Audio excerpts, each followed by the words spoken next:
ತುಂಬಾ ಜನ ಅಂತಾರೆ ಹಾವು ಮನೇಲಿ ಇಡಬಾರ್ದು ಅಂತ ವೆರೈಟೀಸ್ ಏನೋ ಅಂತಾರೆ. ಆಕ್ಚುಲಿ ಹಾವಲ್ಲ, ಇದು ಆಕ್ಚುಲಿ ಫಿಶ್ ತಿಂತಾರೆ ಇದನ್ನ. ಆಲ್ಮೋಸ್ಟ್ ಇವ್ಗೆ 30,000 rupees ಆಗುತ್ತೆ. ಇದು ಆಲ್ಮೋಸ್ಟ್ ನಿಮ್ಗೆ ಒಂದು 8-10 ಇಂಚಸ್ ಬರುತ್ತೆ. 10 ಇಂಚಸ್ ಮೇಲೆ ಇದೆ ಅದು. ನಮಸ್ತೆ ಸರ್, ಇದು ಎಷ್ಟು ವರ್ಷದಿಂದ ಇದು ಮಾಡ್ತಾ ಇರೋದು? ನಾವು ಆಲ್ಮೋಸ್ಟ್ 10 years ಆಯ್ತು ಸರ್ ನಮ್ಗೆ ಈ ಜಾಗದಲ್ಲಿ. 10 years ಆಗೋಯ್ತು. 10 years ಇಂದ ಮಾಡ್ತಾ ಇದ್ದೀವಿ. ಸೊ ನೀವು ಪ್ರತಿ ಒಂದರಲ್ಲೂ ಕೂಡ ಈಗ ಬೇರೆ ಅಕ್ವೇರಿಯಂ ಶಾಪ್ ಹೋದಾಗ ಅಲ್ಲಿಗೂ ಮತ್ತೆ ಇದಕ್ಕೂ ಏನ್ ತರ ಡಿಫ್ರೆನ್ಸ್ ಇದೆ ಸರ್? ನಿಮ್ಮಲ್ಲಿ ಏನೆಲ್ಲ ಒಂಥರ ಫಿಶ್ಗಳು ಸಿಗುತ್ತೆ ಸರ್? ನಮ್ಮ ಹತ್ರ ನಿಮ್ಗೆ ಆಲ್ಮೋಸ್ಟ್ ಎಕ್ಸಾಟಿಕ್ ಕಲೆಕ್ಷನ್ಸ್ ಅಲ್ಲಿ ಬೇಕಾದ್ರೆ ಎಲ್ಲ ಎಕ್ಸಾಟಿಕ್ ಕಲೆಕ್ಷನ್ ಸಿಗ್ಬಿಡುತ್ತೆ ನಿಮ್ಗೆ. ಆಲ್ಮೋಸ್ಟ್ ನಿಮ್ಗೆ ಆಲ್ ಇನ್ ಒನ್ ಸ್ಟೋರ್ ತರ ಹೇಳ್ಬೋದು ನಮ್ಮ ಸ್ಟೋರು. ನಿಮ್ಗೆ ಮಾನ್ಸ್ಟರ್ ವೆರೈಟಿಯಲ್ಲಿ ಕೇಳಿದ್ರೆ ಮಾನ್ಸ್ಟರ್ ವೆರೈಟಿಯಲ್ಲಿ ಸಿಗುತ್ತೆ. ಕಸ್ಟಮರ್ಸ್ ಯಾರಾದ್ರೂ ಟೆಟ್ರಾ ವೆರೈಟೀಸ್ ಕೇಳ್ತಾ ಇದ್ದಾರೆ, ಟೆಟ್ರಾ ವೆರೈಟೀಸ್ ಇದಾವೆ ನಮ್ಮ ಹತ್ರ. ಸೊ ಆಲ್ಮೋಸ್ಟ್ ಎಲ್ಲ ವೆರೈಟೀಸ್ ಆಫ್ ಫಿಶಸ್ ಅವೈಲೇಬಲ್ ಇದೆ. ಅದು ನಿಮ್ಮಲ್ಲಿ ಫಿಶ್ಗಳು ಯಾವ ರೇಟ್ ಇಂದ ಸಿಗುತ್ತೆ ಅಂದ್ರೆ minimum price to highest price? Sir ನಿಮ್ಗೆ 15 rupees ಇಂದ ತಗೊಂಡು ನಿಮ್ಗೆ 35,000 40,000 rupees ತನಕ ಫಿಶಸ್ ಇದಾವೆ ನಮ್ಮ ಹತ್ರ. ಸರ್ 35,000 to 40,000 ಇರೋ ಫಿಶ್ ಏನಾದ್ರು ಇದೆ ಇಲ್ಲಿ? ಇಲ್ಲಿನ ಹತ್ರ ಈಗ ನಿಮ್ಗೆ ನೋಡ್ಬೇಕಂದ್ರೆ ಸೂಪರ್ ಹೈ ಬ್ಯಾಕ್ ಅರ್ವನಾ ಇದೆ with micro chip installed certificate ಇದೆ ಇದಕ್ಕೆ, ಏಷ್ಯನ್ ಹೈ ಬ್ಯಾಕ್. ಸೊ ನಿಮ್ಗೆ ಆಲ್ಮೋಸ್ಟ್ ಇವ್ಗೆ 30,000 rupees ಆಗುತ್ತೆ. ಇದು ಆಲ್ಮೋಸ್ಟ್ ನಿಮ್ಗೆ ಒಂದು 8-10 ಇಂಚಸ್ ಬರುತ್ತೆ. 10 ಇಂಚಸ್ ಮೇಲೆ ಇದೆ ಅದು. ಅದಷ್ಟೊಂದು. ಮತ್ತೆ ಇದು ಅರೋನಾ ಫಿಶ್ ಸರ್, ಇದು ಅರ್ವನಾ ನಿಮ್ಗೆ ಇದು ನೋಡಿ, ಇದು ಆಲ್ಮೋಸ್ಟ್ ನಿಮ್ಗೆ 1.5 feet 2 feet ಆ ಸೈಜ್ ಇದೆ ಅರ್ವನಾ. ಇದು ನಿಮ್ಗೆ 8,000 ಇಂದ 12,000 14,000 ತನಕ ಬರುತ್ತೆ ಫಿಶಸ್. ಸೊ 35,000 ಫಿಶ್ ಅಂದ್ರೆ ಯಾವ ತರ ಇರುತ್ತೆ ಅದು? ಅರ್ವನಾ ಮೋಸ್ಟ್ಲಿ ನಿಮ್ಗೆ ಮೆಜಾರಿಟಿ ಕಾಸ್ಟ್ ಬರುತ್ತೆ. ಪ್ಲಸ್ ಮಾನ್ಸ್ಟರ್ ವೆರೈಟೀಸ್ ಅಲ್ಲಿ ಏನಾದ್ರು ಬೇಕಾದ್ರೆ ಅರಪಾಮ ಫಾರ್ ಎಕ್ಸಾಂಪಲ್ ಸದ್ಯ ಸ್ಟಾಕ್ ಅಲ್ಲಿ ಅರಪಾಮ ಇಲ್ಲ. ಅರಪಾಮ ನಿಮ್ಗೆ ಮಿನಿಮಮ್ ಅಂದ್ರೂ ಒಂದು 12,000 rupees per almost 7 inches 8 inches piece ಸಿಗುತ್ತೆ ನಿಮಗೆ. ಇದು ಅರೋನಾ ಸಾಕಿದ್ರೆ ಸೊ ಕೆಲವೊಂದು ನಂಬಿಕೆಗಳು ಇದೆ, ಐಶ್ವರ್ಯ ಬಂದ್ಬಿಡುತ್ತೆ, ಮತ್ತೆ ಮನೆಯಲ್ಲಿ ತುಂಬಾ ಒಳ್ಳೇದು, ಈ ತರ ಏನಾದ್ರು ಇದೆ? ಅರಪಾಮ ಇದು ಅರ್ವನಾ ಏನಾದ್ರು ಇಡಬೇಕಂದ್ರೆ ವಾಸ್ತು ಫಿಶಸ್ ಪ್ರಕಾರ ನೋಡಕ್ ಹೋದ್ರೆ ಯಾರ್ಯಾರು ಮನಿ ಲೆಂಡಿಂಗ್ ಮಾಡ್ತಾರೆ, ಆನ್ ಇಂಟ್ರೆಸ್ಟ್ ಬೇಸಿಸ್ ಮಾಡ್ತಾರೆ, ಇಲ್ಲಾಂದ್ರೆ ಬಿಸ್ನೆಸ್ ಓನ್ ಮಾಡ್ತಾ ಇದಾರೆ, ಹೋಟೆಲ್ಸ್ ಇರ್ಲಿ ಇಲ್ಲ ರೆಸ್ಟೋರೆಂಟ್ಸ್ ಬೇರೆ ಕಡೆ ಲಾಜರ್ಸ್ ಇರ್ಲಿ ಫಾರ್ ಎಕ್ಸಾಂಪಲ್, ಅದು ಬಿಟ್ರೆ ನೀವು ಯಾವ್ದಾದ್ರು ಬಿಸ್ನೆಸ್ ಇರ್ಲಿ, ರಿಯಲ್ ಎಸ್ಟೇಟ್ ಆದ್ರೂ ಇಲ್ಲಿ ಹೆಂಗಾದ್ರು ಆಫೀಸಲ್ಲಿ ಏನಾದ್ರು ಇಡಬೇಕಂದ್ರೆ arowana is the best vastu fish. ಮನೆಯಲ್ಲಿ ಯಾರ್ಯಾರು ಜಾಬ್ ಮಾಡ್ತಾ ಇದಾರೆ ಅಂತವ್ರಿಗೆ ನಿಮ್ಗೆ ನೋಡಕ್ ಹೋದ್ರೆ ನಿಮ್ಗೆ flower on is the best option vastu ಪ್ರಕಾರ. ವಾಸ್ತು ಸರ್, ಇದರ ಕಾಸ್ಟ್ ಎಷ್ಟಾಗುತ್ತೆ ಸರ್? ಇದು ಸರ್ ನಿಮ್ಗೆ ಇದರಲ್ಲಿ ನಿಮ್ಗೆ 2,200 rupees ಇಂದ ತಗೊಂಡು ನಿಮ್ಗೆ ಅರೌಂಡ್ 5,000-6,000 ಪರ್ ಪೀಸ್ ಕ್ವಾಲಿಟಿ ಮೇಲೆ, ಅದ್ರ ಪರ್ಲ್ ಪ್ಯಾಟರ್ನ್ ಮೇಲೆ, ಹೆಡ್ ಗ್ರೋತ್ ಮೇಲೆ, ಅದರ ಪ್ರಕಾರ ನಿಮ್ಗೆ ಪ್ರೈಸಸ್ ಇದೆ. ಸರ್ ಇದು ವಾಸ್ತು ಫಿಶ್. ಸೊ ಇದಕ್ಕೂ ಮತ್ತೆ ಅರೋನಾಗೂ ಏನ್ ಸರ್ ಡಿಫ್ರೆನ್ಸ್? ಇದು ವಾಸ್ತು ಫಿಶ್ ಅಂತಾರೆ, ಬಟ್ ಸರ್ ಈಗ ನಾವ್ ಹೇಳಿದ ತರ ನಿಮ್ಗೆ ನಿಮ್ ಲೈಫ್ ಸ್ಟೈಲ್ ಪ್ರಕಾರ ಇಲ್ಲ, ನೀವು ಫಾರ್ ಎಕ್ಸಾಂಪಲ್ ಈಗ ನಾನು ಈ ಕಲ್ಲು ಹಾಕೊಂಡಿದ್ದೀನಿ, ಇದು ಆಲ್ಮೋಸ್ಟ್ ನಿಮ್ಗೆ ಎಲ್ಲಾ ತರ ಜೆಮ್ಸ್ ಬರುತ್ತೆ. ಅದಕ್ಕೂ ಇದಕ್ಕೂ ಏನ್ ಡಿಫ್ರೆನ್ಸ್ ಅಂದ್ರೆ ಅದು ಬೇರೆಯವ್ರಿಗೆ ಸೆಟ್ ಆಗೋ ತರ, ಅವ್ರ ರಾಶಿ ಪ್ರಕಾರ ಸೆಟ್ ಆಗೋ ತರ ವಿಷ್, ಇದು ಅವ್ರ ರಾಶಿ ಪ್ರಕಾರ ಸೆಟ್ ಆಗೋ ತರ. ಸೊ ಅದೇ ತರ ಇದರಲ್ಲಿ ವಾಸ್ತಲ್ಲೂ ಅಷ್ಟೇ ಲುಕ್ ಅಂಡ್ ಫೀಲ್ ಸ್ವಲ್ಪ ಡಿಫ್ರೆಂಟ್ ಬರುತ್ತೆ. ಪ್ಲಸ್ ನಿಮ್ಗೆ ಯಾವ ಕ್ಯಾಟಗರಿಗೆ ನೀವು ಯಾವ ಕ್ಯಾಟಗರಿದಲ್ಲಿ ಬರ್ತೀರಾ ಅಂತವ್ರಿಗೆ ನಿಮ್ಗೆ ಆ ಫಿಶ್ ಸೆಲೆಕ್ಟ್ ಮಾಡ್ಕೊಂಡು ಹಾಕೊಂಡ್ಬರ್ತೀವಿ ಹಂಗೆ.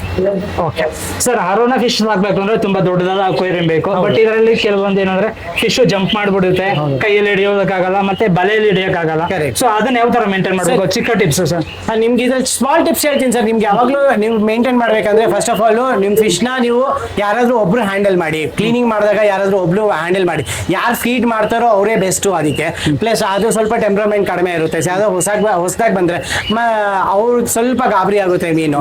ಪ್ಲಸ್ ರ್ಯಾಶ್ ಆಗಿ ಮಾಡಕ್ ಹೋಗ್ಬೇಡಿ, ಸ್ವಲ್ಪ ಸಾಫ್ಟ್ ಆಗಿ ಮಾಡಿ. ಅರ್ಧ ನೀರ್ನ ಡೌನ್ ಮಾಡಿ ನಿಮ್ ಟ್ಯಾಂಕ್ ನ ಕ್ಲೀನ್ ಆಗಿ ಒರೆಸಿ, ಅದಾದ್ಮೇಲೆ ಮಿಕ್ಕಿದ ಅರ್ಧ ನೀರ್ನ ಸ್ವಲ್ಪ ಲೈಟ್ ಆಗಿ ತೆಗ್ಬಿಟ್ಟು ಮತ್ತೆ ರೀಫಿಲ್ ಮಾಡಿ. ನೀವು ಫಿಲ್ಟರ್ ನಿಮ್ಗೆ ಸ್ಟ್ರಾಂಗ್ ಆಗಿರ್ಬೇಕು. ಮೇನು ಫಿಲ್ಟರ್ ಸ್ಟ್ರಾಂಗ್ ಆಗಿದ್ರೆ ನಿಮ್ ಟ್ಯಾಂಕ್ ಎಲ್ಲ ಮೇಂಟೈನ್ ಆಗಿರುತ್ತೆ ಅಷ್ಟೇ. ಈಸಿ ಇದೆ ನಿಮ್ಗೆ.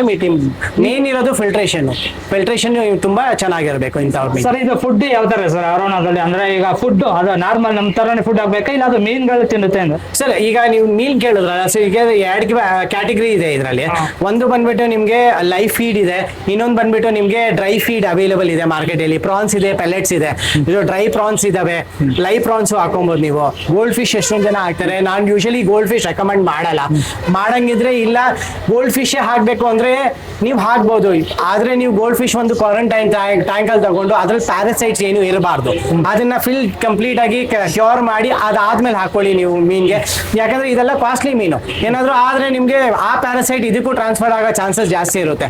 ಹಂಗಾಗಿ ಐ ವುಡ್ ರೆಕಮೆಂಡ್ ಯಾವ್ದಾದ್ರು ತಗೊಳಕ್ ಹೋದ್ರೆ ಅದನ್ನ ಕ್ವಾರಂಟೈನ್ ಮಾಡಿ ಅಕ್ಲಿಮೇಟ್ ಮಾಡಿ ನಿಮ್ ಫಿಶ್ ನ ಫೀಡ್ ಮಾಡಿ ಅಷ್ಟೇ. ಓಕೆ ಸರ್, ನಾನು ಅಲ್ಲಿ ನೋಡಿದೆ ಇದ್ರ ಬಗ್ಗೆ ಇದು ಹಾವು ತರ ಇದೆ, ಇದ್ರ ಬಗ್ಗೆ ಇದೆ ಸರ್ ಇದು. ಸರ್ ಎಷ್ಟೊಂದ್ ಜನ ಇದನ್ನ ಹಾವ್ ಅಂತ ತಿಳ್ಕೊಂತಾರೆ. ಇದು ಆಕ್ಚುಲಿ ಹಾವ್ ಅಲ್ಲ, ಇದನ್ನ ಈಲ್ ಅಂತಾರೆ. ಹಾ. ಈಲ್ ಬೇಸಿಕ್ಲಿ ಮೋರೆ ಈಲು. ನೀವು ನಿಮ್ ಟ್ಯಾಂಕ್ ಅಲ್ಲಿ ಹಾಕೊಬಹುದು. ನೋಡಕ್ ತುಂಬಾ ಚೆನ್ನಾಗಿ ಬರುತ್ತೆ ನಿಮ್ಗೆ. ಆದ್ರೆ ಇದಕ್ಕೆ ನಿಮ್ಗೆ ಒಂದು ಹೈಡಿಂಗ್ ಸ್ಪೇಸಸ್, ಆಮೇಲೆ ನಿಮ್ಗೆ ಸ್ಮಾಲ್ ವೆರೈಟೀಸ್ ಆಫ್ ಫಿಶಸ್ ಜೊತೆ ಹಾಕಕ್ಕಾಗಲ್ಲ ನೀವು, ಯಾಕಂದ್ರೆ ಸ್ಮಾಲ್ ವೆರೈಟೀಸ್ ನ ಹಂಟ್ ಮಾಡುತ್ತೆ. ಇದನ್ನ ದೊಡ್ಡ ವೆರೈಟೀಸ್ ಜೊತೆ ನೀವು ಹಾಕೊಬಹುದು, ಸಿಕ್ಲೆಟ್ ವೆರೈಟೀಸ್ ಜೊತೆ ಹಾಕೊಬಹುದು. ಅಂತ ವೆರೈಟೀಸ್ ಇದು ನೋಡಕ್ಕೆ ಆಕ್ಚುಲಿ ತುಂಬಾ ಜನ ಅಂತಾರೆ ಹಾವು ಮನೇಲಿ ಇಡಬಾರ್ದು ಅಂತ ವೆರೈಟೀಸ್ ಏನೋ ಅಂತಾರೆ. ಇದು ಆಕ್ಚುಲಿ ಹಾವಲ್ಲ, ಇದು ಆಕ್ಚುಲಿ ಫಿಶ್ ತಿಂತಾರೆ ಇದನ್ನ ತಿಂತಾರೆ ಸರ್. ಎಡಿಬಲ್ ಫಿಶಸ್ ಅಲ್ಲೂ ಬರುತ್ತೆ ಇದೆ. ಪ್ಲಸ್ ಇದ್ರ ಜೊತೆ ಇದನ್ನ ಸರ್ಟನ್ ಕೇಸಸ್ ಅಲ್ಲಿ ಮೆಡಿಸಿನ್ಸ್ ಮಾಡ್ತಾರೆ ಇದನ್ನ. ಇದರಿಂದ ಮೆಡಿಸಿನ್ ಆಗುತ್ತೆ. ಪ್ಲಸ್ ಯಾಕಂದ್ರೆ ಇದು ನೋಡಕ್ ಸ್ವಲ್ಪ ಚಂದಾಗಿರುತ್ತೆ, ಅದಕ್ಕೆ ಆರ್ನಮೆಂಟಲ್ ಅಲ್ಲೂ ಯೂಸ್ ಮಾಡ್ತಾರೆ ಇದನ್ನ. ನಾನು ಇದೇ ಫಸ್ಟ್ ಟೈಮ್ ನೋಡ್ತಾ ಇರೋದು. ಆಕ್ಚುಲಿ ಇದು ನಾನು ಹಾವು ಅನ್ಕೋಬಿಟ್ಟೆ, ನೋಡಿದ್ರೆ ಇದು ಹಾವಲ್ಲ ಅಂತೀರ, ಫಿಶ್ ಇದು. ಇದು ಆಕ್ಚುಲಿ ಫಿಶ್ ಸರ್, ಫಿಶ್ ಕೈಯಲ್ಲೆಲ್ಲ ಹಿಡಿಬಹುದು, ಇದರಲ್ಲಿ ತೊಂದ್ರೆ ಇಲ್ಲ, ಏನು ಆಗಲ್ಲ. ನೀವು ಬಟ್ ಹಿಡಿದು ಬೇರೆ ಟ್ಯಾಂಕ್ ಅಲ್ಲಿ ಹಾಕ್ಬೇಕು. ಟ್ಯಾಂಕ್ ಯಾವ ತರ ಸರ್ ಇದಕ್ಕೆ? ಸರ್ ಇದಕ್ಕೆ ನಿಮ್ಗೆ ಯಾವ್ದಾದ್ರು ಟ್ಯಾಂಕ್ ಇರಲಿ, ಶಾಲೋ ಟ್ಯಾಂಕ್ ಆದ್ರೂ ಇರಲಿ, ಲೆಂತ್ ಟ್ಯಾಂಕ್ ಆದ್ರೂ ಇರಲಿ, ನೋ ಪ್ರಾಬ್ಲಮ್. ಅದೇ ಸೈಜ್ ಸ್ವಲ್ಪ ದೊಡ್ಡದಾಗಿರ್ಬೇಕು.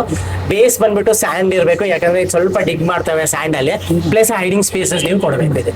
ಯಾರು ಕೂಡ ಇದನ್ನ ಫೀಮೇಲ್ ಮತ್ತೆ ಮೇಲ್ ಅಂತ ಐಡೆಂಟಿಫೈ ಯಾರು 100% ಹೇಳಕ್ಕೆ ಆಗಲ್ಲ ಸರ್, ಹೇಳಕ್ಕೆ ಆಗಲ್ಲ. ಯಾರೇ ಹೇಳ್ತಾರೆ ಇದು ಸ್ಕ್ಯಾಮ್ ಮಾಡ್ತಾರೆ ಅಂತ ಕ್ಲಿಯರ್ ಆಗಿ ಗೊತ್ತಾಗುತ್ತೆ ಸರ್.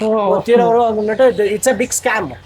DNA ಮಾಡ್ಬೇಕಾದ್ರೆ ನಿಮ್ಗೆ ಅಪ್ರಾಕ್ಸಿಮೇಟ್ಲಿ ಅರೌಂಡ್ ಒಂದು 350 rupees ಚಾರ್ಜ್ ಆಗುತ್ತೆ, ಪ್ಲಸ್ ಟ್ರಾನ್ಸ್ಪೋರ್ಟೇಷನ್. ಅಂದ್ರೆ ನೀವು DNA ಟೆಸ್ಟ್ ಮಾಡಿಸ್ಲೇಬೇಕು ಅದು? ಹೌದು, DNA ಟೆಸ್ಟ್ ಮಾಡಿಸ್ಲೇಬೇಕು ನೀವು. ಓ ಮೈ ಗಾಡ್, ಈ ವಿಷಯ ಇರೋದೇ ಗೊತ್ತಿಲ್ಲ ನನಗೆ. ಯಾರಿಗೂ ಗೊತ್ತಿಲ್ಲ ಸರ್. ಎಷ್ಟೊಂದು